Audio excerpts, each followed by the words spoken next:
Good afternoon, folks. Welcome to Talbot House. Now, my name is Simon and I'm one of the storytellers here at Talbot House. Today, on the eve of our reopening of the house, I thought I'd take you back 80 years ago and tell you a story of another forced closure at Talbot House, which is narrated in our new exhibition you can see behind me here.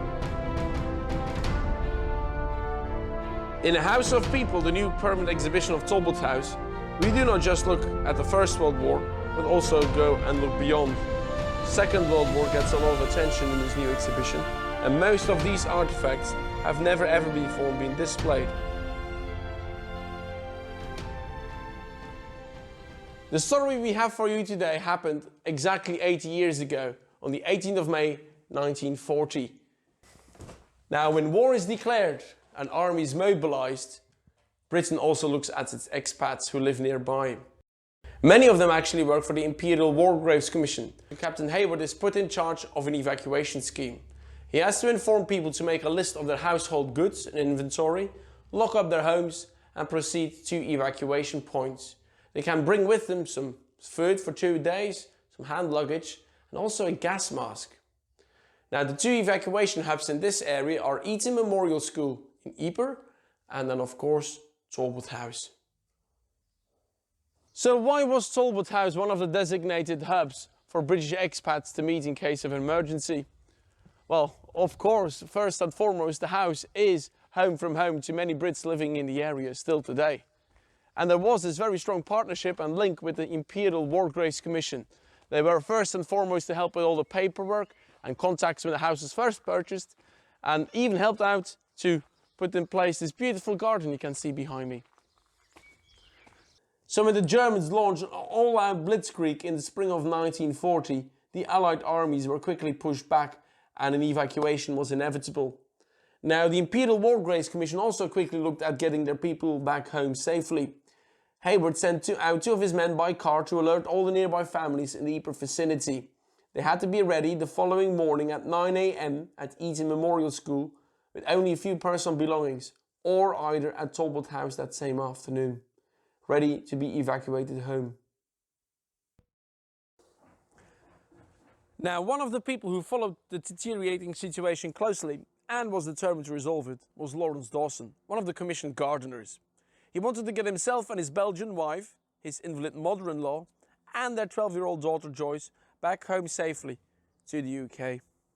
Now, they set off on the 12th of May by train, taxi and even on foot, trying to cross the Belgian-Franco border. The situation, though, was deteriorating rapidly, and that first day they only got as far as Popperinge. Now, despite that the whole town was in absolute mayhem and there was a big risk of air raids going on as well, they found shelter here at Talbot House. Lawrence couldn't resist, and that evening he took a stroll on the grounds and the garden of Talbot House. Looking absolutely magnificent, he said. A real shame to hand them to the Germans. They were an absolute credit to the caretaker, he added. That evening, on the 18th of May 1940, Mr. Rogers, one of the gardeners at the Imperial War Graves Commission, came round to pick up his co-workers and their families. It was about 8 PM that evening when they left, and they were given a very fond farewell by our resident wardens, Alida and René Birat. They waved off the final Brits, and soon we're going to welcome the first Germans. This room in Talbot House is still named in their memory and their honour. The roads were clogged with troops and refugees, and they had problems getting through to the frontier. But finally, the party was billeted for the night at Steenvoorde School, while the vehicles returned to Ypres to pick up some remainers. Now, in the meantime, a group of about 30 people who'd been waiting all day here decided to risk it, and they walked themselves 12 kilometers to Steenvoorde. They were joined by a group of commissioned cyclists, led by a man fluttering a small Union Jack off his steering wheel.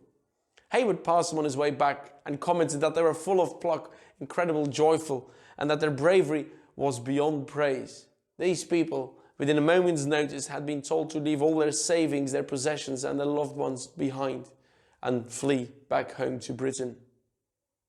The town of Poppering would pay a high price too. Over 150 local people would die as a result of Stuka bombings in the month of May alone. Soon after, the town itself was occupied by German forces. A famed Talbot House would follow later on as well. And Mr. Hitler passed through the town and the house during his battlefield trip later on that year. Now, eventually, many of these British families would be evacuated through Calais, Dunkirk, or Boulogne. Families like the Sutherlands, the Wheatons again joined up to do their bit for king and country. It wouldn't take long before Popperinge and even Talbot House itself would be occupied by German forces.